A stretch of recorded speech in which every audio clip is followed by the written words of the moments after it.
All right. Well, hey, Jim and Speakers Pathway audience, I just want to say thank you for being here. And thanks, Jim, for the opportunity to be on the show again. This has been kind of an ongoing thing, and I've enjoyed bringing messages to your audience. So today, what I'd like to talk about is defining success to achieve success. And the reason that I go and I'm going to speak about this is because oftentimes I find that there are a few things that hinder people from being successful. And one of the first things that I always work with people on, whether I'm in a coaching or whatever coaching atmosphere I'm in, is to take a look at the mindset. Because if the mind is not ready to succeed, then success is going to be difficult at the least. And so what I like to do is just help people determine their mindset. So that's what my challenge is to you today, is as you're setting off on any journey, anything that you're trying to accomplish, make sure that your mind is in the place to be successful and to get rid of or cope with, deal with the limiting beliefs, the fear, the doubt, all the stuff that's holding you back from success. And there's different ways you can do that, but you got to find something that is going to get you in the right place.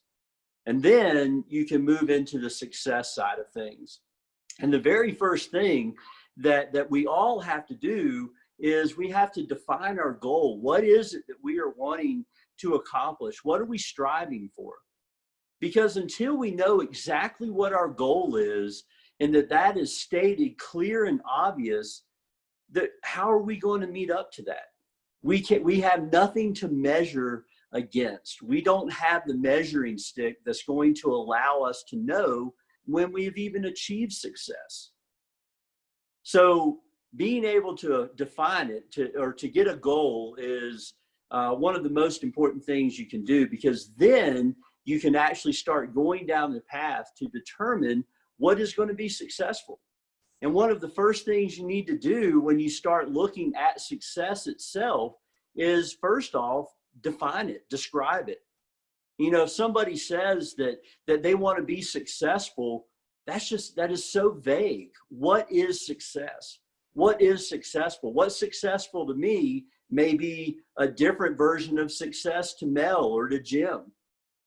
So we need to be able to define that. So what I encourage you to do is define what success looks like. How would you describe it? What does it look like to you? Because if you can't define it for yourself, you can't expect anybody else to do it. Because at the end of the day, this is your goal. This is what you are trying to achieve. So it's just like I was reading something the other day, and it was talking about when you are trying to do something, first and foremost, you need to make sure that the effort that you're going after, the goal that you have defined for yourself, is yours. Because if it's not your goal, you're not really going to be able to put the effort into it that you need to. It's just like, I'm an Air Force retiree. So, obviously my goal, something I would love, would be for both of my kids, my boys, to join the military. Well, one of them joined the Navy, and he's been in the Navy for about 2 years now. I'm very happy that he's decided to serve his country and be in the Navy, but had I tried to force him to go into the Air Force because it's what I did, it's what I retired from, he may not have had the same drive, the same energy to go after his goals.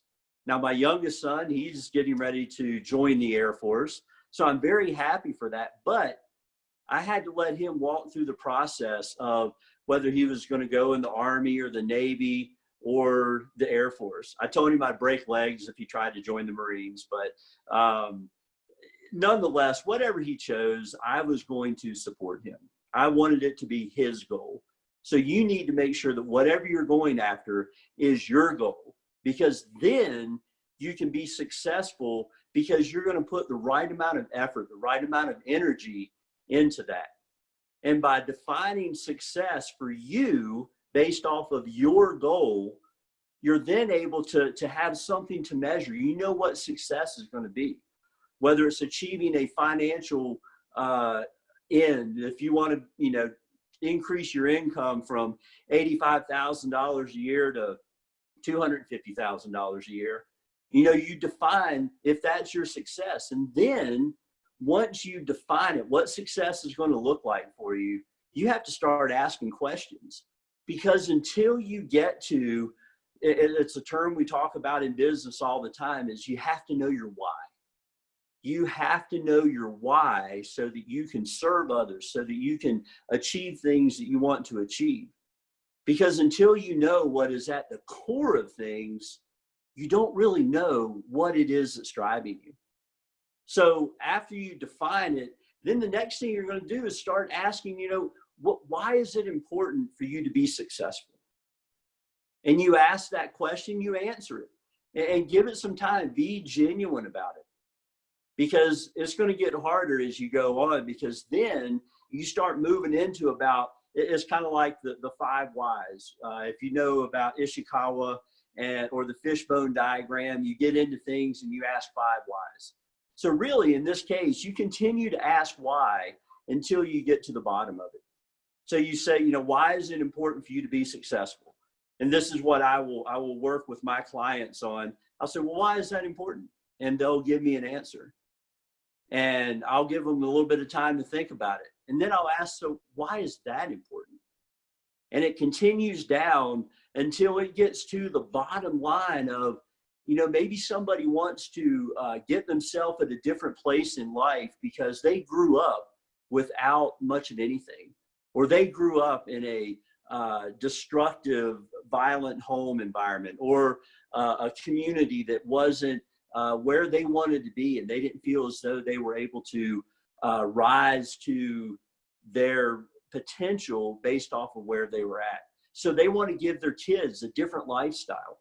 When you get down to something like that, where you don't want your kids to grow up struggling as you did, or you want your kids to have a better life because of X, Y, or Z. When you get down to that point, that's where it is. It's right here in the heart. It's more than just the mind and the logic thinking about, well, more money gives me, more opportunities to do stuff. It could bring more problems as well. But when you get to the heart of it, when you know what it is, why you're doing it, and that there's something behind it, that you put a stake in the ground and you say, this is why I want to be successful at whatever it is that I'm doing. When you can define it at that level, you've got yourself on the way to success, because you know what is driving you. And then that's what's going to encourage you and push you along every day. It's just like in business. For anybody that's watching this in business, when you have your why, you're able to put more effort and more energy into it, because you know that you're serving people. As a family man, I know that I'm able to serve people. I'm able to serve my family when I'm in a better place, when I know what it is that our family is striving for. I know what my why is. Do you know what your why is? Define success so you can achieve success. And you have to make sure that your mind is in the right place so that you can allow success to happen to you, for you, and through you. Because when you're successful, you then become an example to other people, and you can influence them and help them just by your example, and teach them and grow them along the way. So I appreciate your time today. I look forward to hearing from you. You can reach out to me on my website, which is www.highercallingconsultingllc.com. I know it's a mouthful. highercallingconsultingllc.com. You can reach out to me, and I would love to hear from you. And I'd love to be able to go through this exercise with you to just help you really get to the core of what your success looks like and why you want to do it. So thanks again. I appreciate your time, and thanks, Jim, for this great opportunity.